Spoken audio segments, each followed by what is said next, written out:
Friends, welcome back to my channel.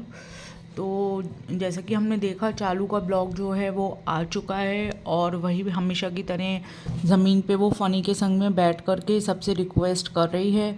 और 8 minute से ज़्यादा वीडियो उसने भी बनाया है। यानी कि इन लोगों को अगर लोगों से दुआएं मंगवानी हैं तो उसके लिए भी ये लोग मोनेटाइज करके रिक्वेस्ट कर रहे हैं। जो उसका वीडियो बना रहे हैं उसको भी ये लोग कोशिश कर रहे हैं कि इतने मिनट का बना सकें जिससे इनके प्रॉपर ऐड लगें और इनका जो है पूरा जो ब्लॉग है वो मोनेटाइज हो पाए। देखिए, जो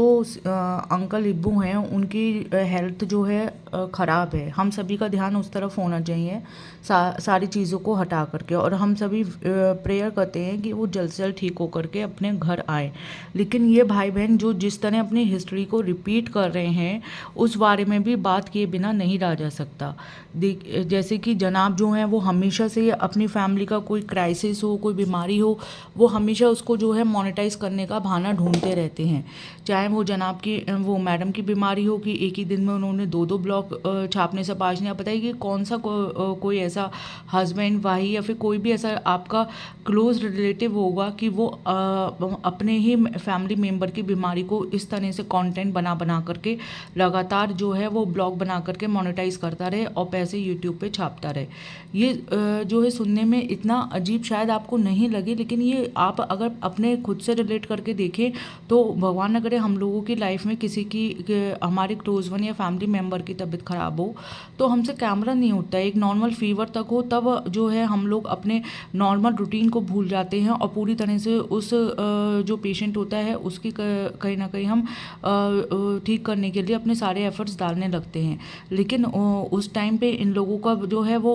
उसकी टेक केयर करना तो दूर, कैमरा उठा करके जिस तरह से ये लोग ब्लॉग बनाते हैं और बाकायदा इस चीज़ का भरपूर ध्यान रखते हैं कि वो कम से कम इतने मिनट का ब्लॉग खिंच करके जाए जिससे इसमें ज़्यादा से ज़्यादा ऐड लग सके और इनको मोनेटाइजेशन का बहुत ज़्यादा फ़ायदा हो। तो ये सारी बातें इनकी दिखाती हैं कि ये कितने ज़्यादा अपॉर्चुनिस्ट हैं। और ऐसा पहली बार नहीं हुआ है। जनाब के केस में देखें तो कई बार, चाहे वो चालू के मिसकैरेज का केस हो तो उसमें जो है वो सबको आगे बैठ करके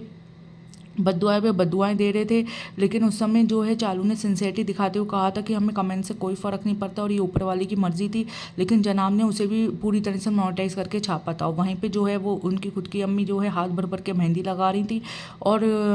मैडम जो है वो हंस रही थी। फिर उसके बाद में जनाब ने जो है अपने मम्मी के गॉल ब्लैडर का ऑपरेशन को भी अच्छी तरह से अपने ब्लॉग में दिखा करके उसके मोनेटाइज करके पैसे छापे थे। अपने फादर की बीमारी को भी इन्होंने दिखाया और मैडम की बीमारी तो उनका पिछले 1.5 साल से उनका वही कंटेंट बना हुआ है और हर दूसरे तीसरे ब्लॉग में वो मैडम की रिपोर्ट लेकर मैडम की बीमारी से कुछ ना कुछ थंबनेल लगा करके सिंपैथी बटोरने को चले जाते हैं, इससे ज़्यादा ज़्यादा व्यूज़ मिलें और वो ज़्यादा से ज़्यादा मोनेटाइज करके पैसे कमा सकें। तो अभी भी ये जो है वो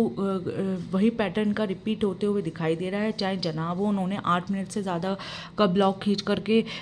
अपने फादर के लिए प्रेयर्स करने की डिमांड करी है। भाई अगर तुम प्रेयर्स करवा रहे हो तो वो सब तो है वो फ्री में करेंगे ना, आप उनको कुछ चार्ज सो ना कर रहे हो, तो आप क्यों जो है उस चीज़ को भी मोनेटाइज करने की कोशिश कर रहे हो, बाकायदा मोनेटाइज करके उससे पैसे कमा रहे हो। यही चालू ने करा है। अच्छा, चालू के जो ब्लॉग में और ज़्यादा अजीब लगा वो था फ़नी के लिए उस चालू के फादर यानी अपने फादर इन लॉ के लिए कंसर्न दिखाना। उसे एक रत्ती बोलने से पहले ये तो सोचना चाहिए कि वो खुद अपने बूढ़े माँ बाप को छोड़ करके गांव में अकेला यहाँ पे बैठा हुआ है। कितने ही सर्वेंट रख दो और उनके पास तो शायद 24 आवर्स के सर्वेंट भी नहीं है। भगवान न करे कल को उनके साथ में कुछ ऐसा रात बिरात को हो जाता है तो उनके पास में तो कोई है भी नहीं और ना ही गाँव में इतनी सुविधाएँ कि वो आसपास एक अच्छे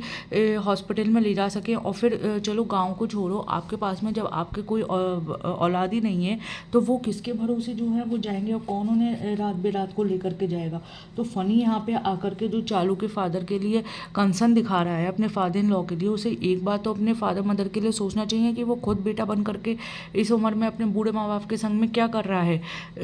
तो उसका ये घर जमाई बन के अपने फादर इन लॉ के लिए कंसर्न दिखाना तो बिल्कुल ही फेक लग रहा। और अगर हम चालू के आज के ब्लॉग की बात करें तो फिर उसमें जो है वही उसने प्रेयर्स की डिमांड करी है और फिर उसने एक तरह से जो है वो माफ़ी भी मांगी है कि हमारी बात किसी को बुरी लग सकती है तो हम उसके लिए माफ़ी मांगते हैं। तो कहीं ना कहीं या तो वो अपना सेल्फ रियलाइजेशन दिखा रही है और उसके बाद में उसका कहना है कि हाँ फादर, हमारे फादर से तो किसी को प्रॉब्लम नहीं है। हाँ, आपके फादर से किसी को प्रॉब्लम नहीं है, वो सबसे ज़्यादा मैंने पहले भी कहा था कि सबसे ज़्यादा शांत और बच्चे के सही में वो बच्चे की तरह रहने वाले हैं और ज़्यादा उन्हें किसी चीज़ से फ़र्क नहीं पड़ता है या किसी चीज़ का उनको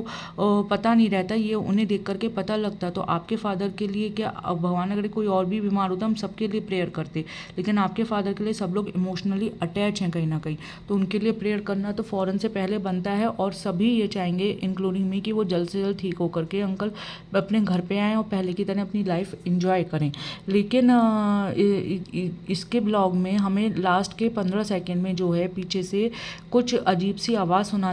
सुनाई दी, जो कि एक बकरे के रोने की आवाज़ लग रही थी। तो क्या फ़नी इस बार जो है वो बकरे को सोसाइटी में ले आया है। देखिए, अगर लास्ट ईयर की बात करें तो लास्ट ईयर जो है वो बकरे को सोसाइटी में लाने के कारण ही इसका जो है वो जनाब के साथ में काफ़ी ज़्यादा झगड़ा हुआ था और सोसाइटी में काफ़ी इनकी वजह से हम कह सकते हैं फसाद हुआ था और सोसाइटी वालों ने इनके खिलाफ जो है FIR तक करा दी थी। और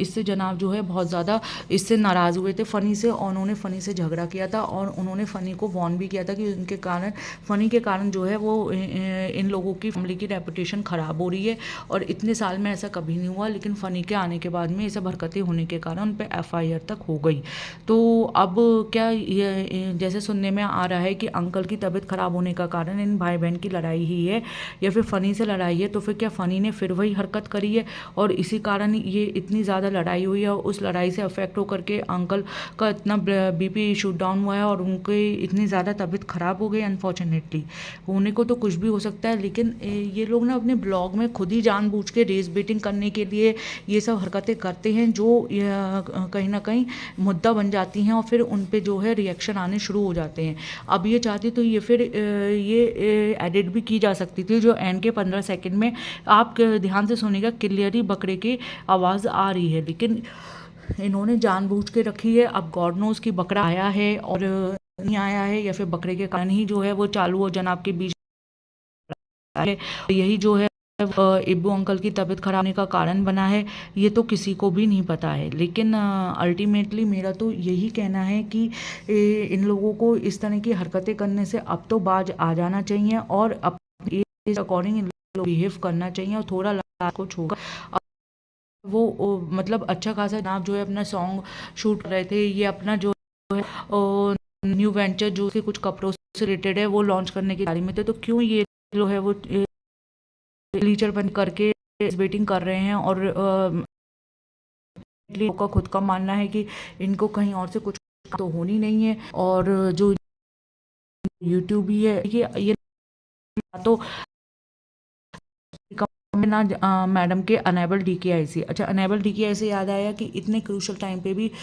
मैडम के जो है प्रमोशन होने से वो बाज नहीं आ रही है, उनके ऑफर के कहीं ना कहीं रोज नए वो अपने लगाती ही रहती हैं। तो वो लोगों से तो उम्मीद करती हैं कि सब काम धाम छोड़ कर